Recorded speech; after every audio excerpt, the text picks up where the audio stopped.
guys. I've just got like back-to-back meetings at the moment. So yeah, as long as we can keep it like reasonably brief. Sure. That's all right. The reason why I decided to tell these chaps that I thought it would be really good for us to get in touch with you was because I was in your workshop at the Co-op event, and of course what you're doing is fantastic. And you mentioned something about what is useful is having contacts with some kind of organization that can give a reason for people to connect in the community. And that would require tools that you could perhaps provide. And you said that you work with Echo currently. Yeah, we're talking to Echo currently about setting up a skill sharing element to what we're doing. Because obviously lots of people come in and say, I need a drill or sewing machine or pressure washer or whatever that might be, but then they also need someone to help them fix their gate or mend the fence or put up a shelf. So it's as much the skills as it is the things. Are you familiar with like Airtasker or TaskRabbit or these kind of odd job? Right. Yeah. So you could, at least in terms of the sort of user interface of the app and web platform that we want to build, it would look quite similar and still essentially be for local people to hire each other or help each other with odd jobs like that. But rather than the premise being for making money for yourself, instead it's for meeting local people and making those community connections while also raising money that the hirer is paying for awesome projects. So yeah, that does feel like there could be a beautiful link there where our projects could connect quite conveniently. Yeah, Luke sort of just dived straight in there. Did Adam get a chance to explain what Dignity Platform is? Yeah, and I've had a look through the site. Do you want to tell me the story of it? How did you guys come to be doing it? Just briefly. What triggered the interest in it? And I initially came up with the idea just over a year ago because I've worked for over a decade making films for charities, NGOs, and community projects. Oh yeah. So it's something I'm really passionate about. I just always wanted to move away from boring corporate stuff and promoting things that don't matter. When there's so many amazing organisations that are doing things. So there's so much that inspired me about these organisations and projects. But what often I found least inspiring was the ways they invited their supporters to support them. Often it's just kind of, please set up a direct debit and thank you, bye. And it was like, oh man, there's got to be more interesting ways we can harness more of the ways that passionate people want to support projects. While also meeting people locally and tackling social isolation and developing skills and stuff they enjoy doing. And we found actually we can help with all of these things, hopefully, by creating a fun to use platform that just connects people in real life to help each other with useful things. And every time someone's hiring someone, money is going to something really, really valuable that they want to support. I love it. Cool. And how did you find each other? Me and Luke were friends before through a different project called Change the Future, which was another kind of genius idea a vision that Luke had about creating online democracy, which is, I think, happening in many other ways on different platforms. We connected and sort of saw each other's passion for change and for big systematic change. Luke came to me with the idea when I was living in Mexico, and so I actually worked remotely for sort of 6 months on the project. We used real-time board to kind of shoot questions at each other. We kind of asked ourselves questions, didn't we, for a long time, and just planning how it might work. And then it was whilst I was still away, I think, that you met Adam, wasn't it? Yeah, me and Adam connected mainly through me making films for his social enterprise, which is which you maybe know a bit about. But just what's it called? Sorry. Ambigo. Ambigo. Okay, I've not I've not. You will have seen it in my signature at the bottom. I've seen it in that. Yeah. What does that do? Oh, Ambigo, we put on events that bring communities together so that they can help each other achieve their ambitions. Brilliant. And then there's Joe, who's part of the core team as well, but not here. Yeah. How did you meet Joe? I met Joe through a mutual friend, actually, a girl called Alex, who I knew back in university. So Alex and Joe are really good friends. So when Joe moved from Isle of Man, after many years as a chartered accountant and working in legal stuff, Alex said, "Oh, meet my friend Luke," and we just got on really, really well since she moved here. Nice. Yeah, coming on almost a year. Okay, well, yeah. So very cool. And what stage are you guys at? You've obviously got the platform. Have you launched it in a particular area? What's the uptake like? Well, we're early doors. You know, we're only a year old. We have a few, a few versions of a prototype. Well, a viable product, which is piggybacking on some other applications. Yeah. We're at a stage where we just had an early adopter cause, so we're partnering with, I think, 2 to begin with, causes, 2 charities within Brighton to test this concept of fundraising with them specifically. So harnessing their supporter network already and enabling their supporters and their community to fundraise for that cause specifically by helping one another. Really nice. Mm-hmm. So it's in test mode. Yes. Yeah, very much. So we've done a couple of offline pilots with whiteboards in the street and Polaroid cameras, just taking pictures of people as a little profile picture and writing down the skills they're happy to give in order to raise money for something they're passionate about. And there's also that big element of dignity that's around having a voice in the projects you're passionate about as well, not just creating a new way to generate money for projects, but also harnessing the creativity and ideas of your supporter network through this kind of suggestion box feature. And then we'll actually show on the app like which charities and organizations are listening most and responding to their supporters' ideas and proposals most and implementing them. Yeah. Brilliant. What's going to start happening is in the future is that people are going to be posting things like, I need somebody to come and replace my skirting boards, but and somebody will go, well, I could do that for you, but I haven't really got the tools or anything like that.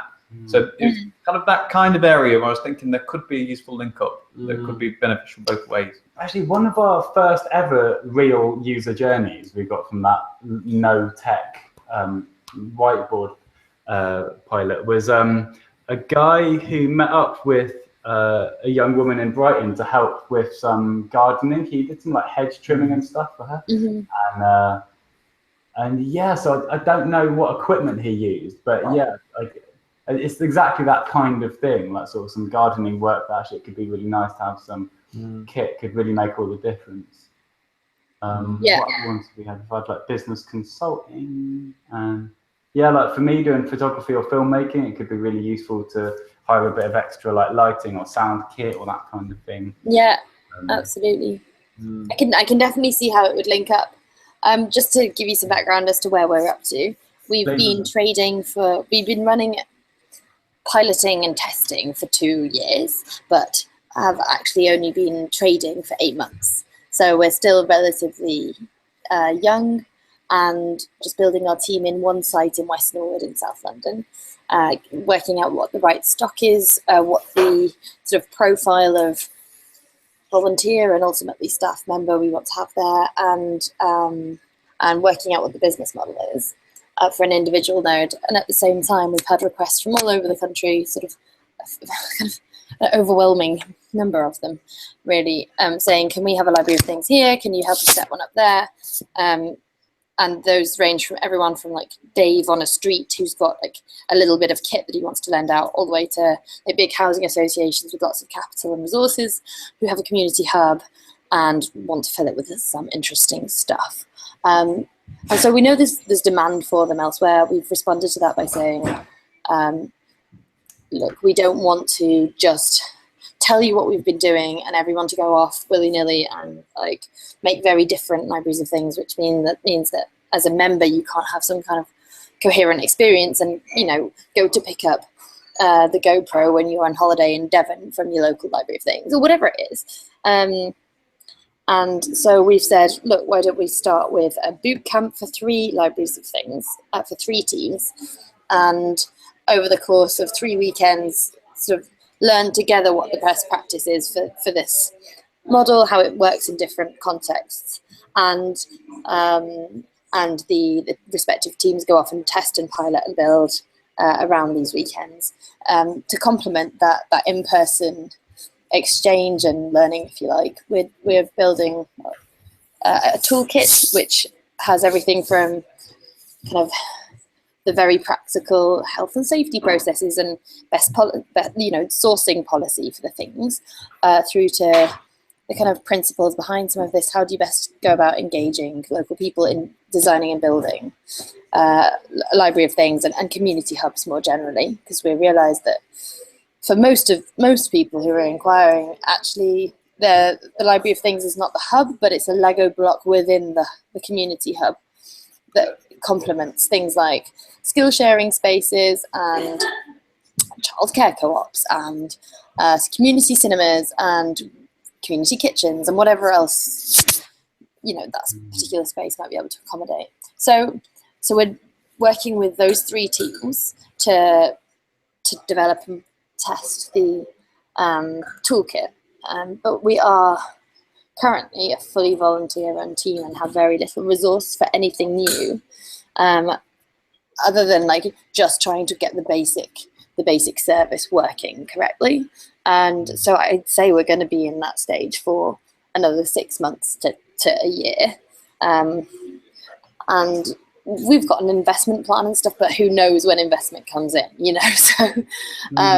So my feeling on anything new is yes, exciting, really cool, but we're just not in the position to be able to adequately like resource it yet, very boringly and practically.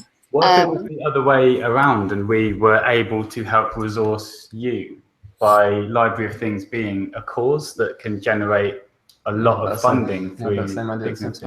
Yeah. Oh, that's very exciting. I mean, yeah, if you think that's the kind of thing people have appetite to support, and then I'd be silly to say no. Yeah. Yeah, so like the sort of pitch that we quite in sort of fairly early stages of forming, but I think is hopefully fairly clear, is that, unlike almost everyone who comes to a charity or organizational project saying, hey, we want to help you fundraise, there's the catch of, pay us X amount of money and we will give a bigger return on investment. Yeah. That's like, how any obviously street muggers or cold callers or whatever works. This is obviously a completely different way of doing it. It's a community solution whereby we don't charge an organization a penny for helping them fundraise. That's contrary to the whole vision of Dignity Platform. What we do ask for in return, I suppose, if you like, but actually also beneficial to you, in our opinion, is just occasionally, periodically, as much as you want to, you would log on to Dignity Platform as the organisation and you would respond to your supporters' ideas. So you become participative and interactive. So we're looking for to just have a handful of early adopter causes who are already interested in listening to their supporters' ideas and responding to their suggestions, hopefully implementing some of the most insightful ones. That's all that we ask for in return. And then how do we fund ourselves? We just put Dignity Platform as one of the causes that hireers and doers have the option of raising money for every time they cut someone's hair, fix a bicycle, help a neighbour with something. Yeah, we're a little bit cheeky in that we put ourselves by default in everyone's profile, so they have to actually remove us if they want that. That's reasonable. Yeah. Just to go on. Sorry, go on. Oh, all right. Just to put this in context now, in terms of like the participation in the solution, We are hoping to partner with represent.me, which will send a link or something so that you can look at that. But that's an established democratic website and tool that kind of is a question asking and forum discussing tool that a friend of Luke's is pursuing and producing, which is up and working. And so we are looking to embed them into our site, but also within just testing with early adopters, using their tool so that for example, you can have a forum and a place where people can ask and participate in how Library of Things will develop. Nice. And so I guess in this context of saying you guys need money to say stock a Library of Things in a certain area. I mean, yeah, in my eyes, that is a perfect example of different early adopter, not necessarily a charity, but definitely a community project. It would be lush to have that particular community fundraise for the toolkit for their community by helping one another with tasks. Yeah, they don't need the tools to begin with, I guess. Yeah, that's really nice. What I suppose we don't. I guess what we'd need to do with this is push it out to the people nearby, right? Is that how it would work? Yeah, I mean, at this stage, we actually need to test one of the or produce a prototype. We have the real-time prototype at the minute, and we have the potential of creating a very basic prototype on our current website in a form of a shop. Otherwise, it's going to be sort of 6 months down the line when we have a real app prototype on a phone. I guess it depends on the early adopters themselves and whether they're interested in using something that's a very basic form of that. Okay, so I've just understood better how it works. I get it. Yeah, I think for us still that launching a platform with a group of people it's a job in itself, and so we'd still need to resource it. So I think it's something I'll have to talk to the team about, basically. Of course, yeah. But I love what you guys are doing. It's inspiring, and it's an awesome mix of bringing people together, raising money for causes, and getting people to participate in those. Actually, which is what fundraising should be about. It shouldn't just be the funds. It should be the opinions and the giving the community some kind of agency on how these organizations work. So I'm really behind it. In principle, it's just working out practically if this is the right platform for us to do that kind of skill sharing bit, and if so, when we can resource it and get going with it, because perhaps there's many things that we need to prioritize, such as making the space work and getting people there to open it on time and stuff like that. So I just we can't go into this kind of thing until we've got the basics sorted. Of course, I think as much as you have the basics sorted, we also will need more time to have something more tangible to offer you. But I imagine 6 months down the line, you might have a library of things somewhere that you need fundraising for to stock it, and we might have something tangible that you can use to offer that community to fundraise for to stock it. Yeah, I can see that working. I think one thing. I mean, if you have thoughts on anything we can do immediately that could be helpful to you, I'd be interested to hear those. But I think one thing that could be very helpful for us is I've spent a while creating a type form, like a questionnaire for organizations and projects that are interested in what Dignity is offering, to express interest in it, whether we're entering a relationship soon or further down the line. It's really useful for us to just have a sort of expression of interest from exactly the kind of organizations we're most excited to support, like Library of Things. So I could send you that, and it would take 2 to 4 minutes. Paul just did it an hour ago in about. Okay, I can do that. It would be about the most valuable thing you could do for us right now in terms of us gaining more funding to build the application properly. Sure, happy to do that. Thank you. Happy to do that. One thing I would say, guys, I don't know whether like I might be very unique in this, not necessarily representative of anyone else. I'm not sure about the name. It made it when I first read Dignity Platform, I thought it was something to do with like euthanasia, or I don't know. It just maybe made me think of Dignitas or something. So I wonder whether it's something. Yeah, there's something there that. Well, we could fundraise euthanasia. I mean, Yeah, about 2/3 of people love it, and about 1 in 10 goes, Dignitas. Yeah. Yeah, we've had that before. or they mistake it for digital platform. Yeah, I don't know. I think, just personally, I think it would be. It's one of those things where if you change it early, nobody really notices. But once it's launched, it's quite difficult to change a name. If you're thinking about it, I'd do it now. But Thank you for having the balls to tell us. Yeah. huh? Thank you for having the balls to tell us. No, that's all right.